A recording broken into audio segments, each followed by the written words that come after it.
Hello everybody, स्वागत करता हूं आपका हमारे इस channel civil services with Nilesh पे। अक्सर कई सारे बच्चे मुझसे पूछते रहते हैं, सर आपने कौन सी पेन यूज़ की थी मेंस लिखने के लिए।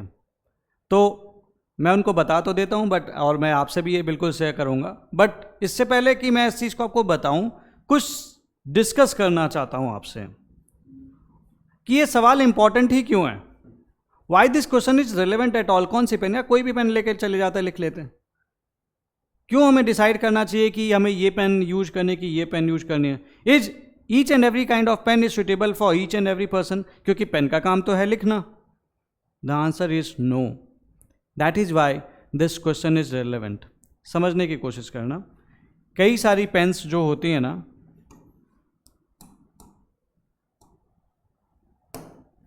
कई सारी पेन्स की ग्रिप बहुत मोटी होती है, कई सारी पेन्स की ग्रिप पतली होती है, कई सारे पेन की ग्रिप मीडियम साइज की होती है, और उनके शेप्स भी अलग अलग शेप के पेन आ रहे हैं। अब आप सोच के देखो, अगर कोई एक परफेक्ट साइज वाली पेन होती जो सभी के लिए इक्वली एप्लीकेबल हो जाती, तो सारी कंपनी वैसे ही पेन बना रही थी।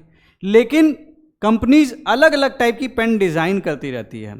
इसके पीछे रीजन ये है कि हमारा जो ये हाथ होता है ना, दिस हैंड, किसी का हाथ आपने देखा होगा थोड़ा सा बड़ा होता है, उंगलियां लंबी होती हैं, किसी के हाथ छोटा होता है, किसी का हाथ थोड़ा सा मोटाई में होता है, किसी का थोड़ा पतला होता है। तो इन सारी चीज़ों के चलते जो ये ग्रिप बनती है, जो हाथ से जो आप पकड़ते हैं पेन को, जो ग्रिप बन के आती है, वो हर एक इंसान की अलग होती है।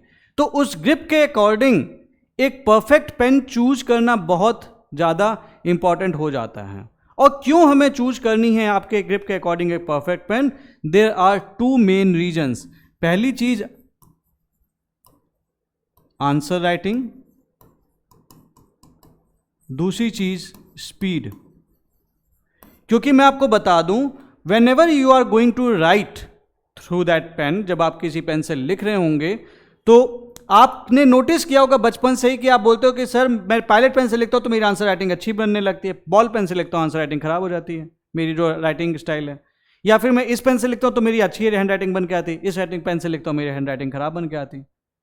क्या फर्क पड़ रहा है? It is the matter of grip only. ये ग्रिप का ही मैटर है घुमा फिरा के। और दूसरी बात, कुछ पेन में जहाँ पे आप कंफर्टेबल हैं आपकी स्पीड बढ़ जाती है, नहीं तो कुछ पेन से जब आप लिखेंगे ना आप बहुत स्लो लिखेंगे, और इसीलिए अक्सर लोग अलग अलग पेन के साथ एक्सपेरिमेंट करते रहते हैं।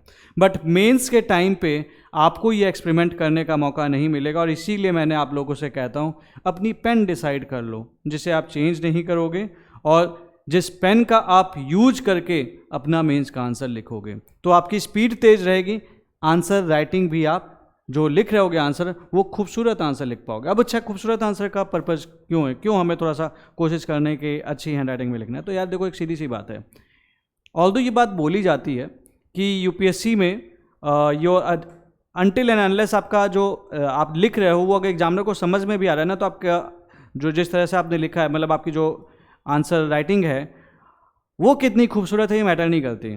बट एक्चुअली मैं आपको एक छोटी सी बात बताता हूँ। देखो यार, सीधी सी बात है, जो पर्सन आपकी कॉपी चेक कर रहा है ना, वो भी इंसान है, और खूबसूरती सभी को पसंद होती है। तो वो बैक ऑफ द माइंड, जब आपकी एक खूबसूरत सी कॉपी, एक सोच के देखो ना, आप ही एग्जामिनर हो, एक कॉपी ऐसी है जो बड़ा ही अच्छा लग रहा है लिखने में, देखने में बड़ा अच्छा लग रहा है, एक ऐसी कॉपी आई जो बिल्कुल ऐसा लग रहा है कि जैसे चिड़िया की टांग कहते हैं हमारे यहाँ पे, जिसके आंसर जो थोड़ी हैंड राइटिंग वगैरह होती है वो खराब रहती है। तो ऐसे केस में अगर आपकी हैंड राइटिंग अच्छी बनती है कहीं से, तो अगर आपकी हैंड राइटिंग अच्छी है, आप दे सकते हो उसको, तो वो टीचर क्या बोलेगा कि भैया इसकी कॉपी अच्छी लग रही है, इसको मार्क्स दूंगा। वो back of the mind subconsciously ही सही, वो आपको आधा नंबर फालतू दे देगा। ऑल्दो ये बात अलग है, content is primary, but hand writing अगर साथ में हो तो वो सोने पे सुहागे वाला काम करता है। तो ऐसे केस में आपकी सही पेन जिस पे आपकी ग्रिप अच्छी हो, ये मैटर करता है। सेकेंड थिंग, जब आप पेन नई पेन एकदम से सडनली कोई भी पेन उठा के लेके चले गए, कुछ पेन ओवरफ्लो करने लगती हैं, और आपको पता तो है नहीं, सडनली आपकी कॉपी में एक जगह पे बड़ा सा धब्बा टाइप का बन जाता है। तो पेन की दिक्कतें बताओगे तो आप उस पर टाइमली एक्शन ले पाएंगे।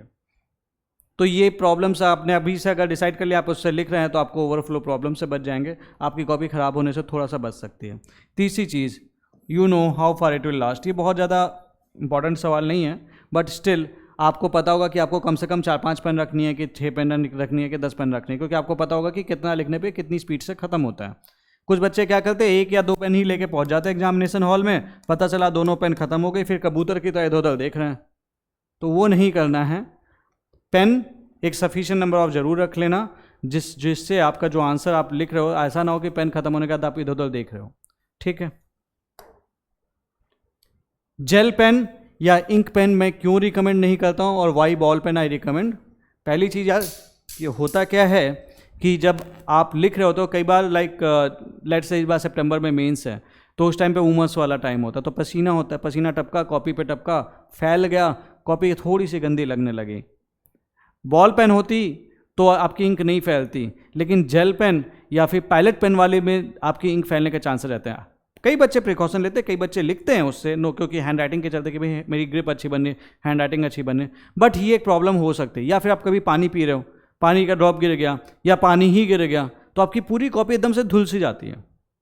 बॉल पेन होगी तो थोड़ा सा आपको सहूलियत रहेगी, उस प्रॉब्लम से बच जाओगे। And that is why I recommend ball pen. वो वाली बॉल पेन चुन लो जिसमें आपकी हैंड राइटिंग अच्छी बन जाती है, जहां पे ग्रिप आपकी अच्छी है।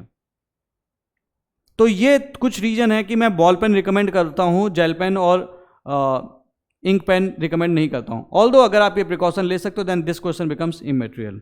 अब मुद्दे पे, मेन सवाल पे कि मैंने कौन सी पेन यूज की थी, तो यार मैंने ये वाली पेन यूज की थी, फ्लेयर की ईजी क्लिक। फ्लेयर की ईजी क्लिक, इन्होंने मुझे कोई पैसा नहीं दिए हैं इनका ऐड करने के लिए, मैंने ये पेन यूज की थी और इस पेन से ही मेरी हैंड राइटिंग बड़ी अच्छी बनती है इससे, तो मैं हमेशा इसी को यूज करता आया हूँ। मेंस के लिए this pen has help me. ये अलग अलग कलर दिख रहा है, सारी ब्लू हैं, ठीक है। वो 5 का एक सेट आता है, मैं खरीद के रख के चला जाता था। एक दिक्कत है इस पेन में जो मैं आपको पहले से क्लियर कर दूं, मेरे को एक रुमाल रखना पड़ता है। जब आप इससे ज़्यादा लिखते हैं तो इसके टिप के पास थोड़ी सी इंक इकट्ठा होने लगती है, तो वो आपको पोंछते भी रहना पड़ता है। लेकिन इसके यहाँ पे जो ये है ना, जो ये यहाँ पे आते आते काफ़ी ये पतला हो जाता है जो इसका ग्रिप है, तो इसको पकड़ना बड़ा ईजी हो जाता है मेरे लिए। हो सकता है आपको शूट करे, हो सकता है ना करे, बट मुझे बहुत शूट करता था, तो मेरे लिए बेस्ट पेन है, भगवान है मेरे लिए, मेरा सिलेक्शन कराया इस पेन ने। तो मैं तो आई ऑलवेज रिकमेंड। बट ये पेन थोड़ा सा ओवरफ्लो करती है लिखते से वक्त, जब आप ज़्यादा लिखने लगते हो तो वहाँ पे तो आपको बीच बीच में एक रुमाल जरूर रखे रहना है। मैं हमेशा एक रुमाल रखता ही था, और जब भी मैंने लिख लिया 1.5-2 पेज, एक बार मैं ऐसे रुमाल से हल्का सा साफ कर देता, सब कुछ ठीक है, कोई दिक्कत कभी हुई नहीं। तो ये अगर प्रिकॉशन आप ले सकते हैं देन दिस पेन, ये बहुत ही ऑसम पेन है जिसने मेरी बहुत हेल्प की थी। तो I use this pen, try writing it, आपको मज़ा आ जाएगा। So this is the thing. And अगर वीडियो इन्फॉर्मेटिव लगी हो, लगाओ कुछ आपको भी पेन लेने के डिसीजन में मैं हेल्प ले पाया हूँ, देन डू कमेंट, सब्सक्राइब। और आप मुझे कमेंट करके यार ये तो ज़रूर बताना कि आपको कौन सी पेन अच्छे लगते हैं, मुझे भी पता चले कि आप लोगों की क्या चॉइसेस हैं। Thank you very much.